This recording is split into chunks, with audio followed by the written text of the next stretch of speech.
लिखा होता है कि भारत उष्णकटिबंधीय जलवायु वाला देश है। ऐसा क्यों लिखा जाता है? ऐसा इसलिए कि भारत के उत्तर में हिमालय स्थित है। यहाँ पर भारत के उत्तर में हिमालय की 3 विशाल श्रृंखलाएं हैं, है ना।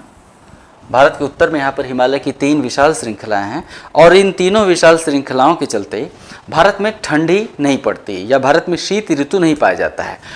वास्तव में भारत में शीत ऋतु नहीं पाया जाता। तो अलग बात है कि दिसंबर जनवरी में आपको बहुत कड़ाके की ठंड लगती है, क्योंकि आपको उसकी आदत नहीं है और आप कंबल में घुसे चले जाते हैं।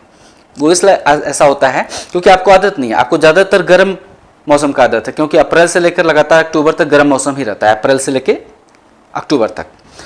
तो इसलिए थोड़ी सी भी ठंडी हमको आपको बर्दाश्त नहीं होती है। लेकिन वास्तविक जो ठंडी पड़ती है वो हिमालय के उत्तर में पड़ती है।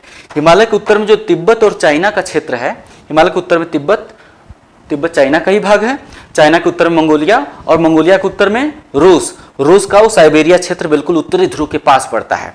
तो जो उत्तरी ध्रुव से चलने वाली जो हवाएं होती हैं, जो साइबेरिया क्षेत्र से निकलती हैं और जो दक्षिण की तरफ बढ़ती हैं विषुवत रेखा की तरफ, साइबेरिया क्षेत्र से विषुवत रेखा की तरफ बढ़ने वाली ठंडी हवाओं को हिमालय रोक देता है।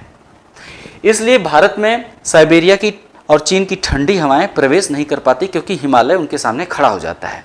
यही कारण है कि भारत में शीत ऋतु नहीं पाई जाती और भारत को उष्णकटिबंधीय जलवायु वाला देश कहते हैं, है ना।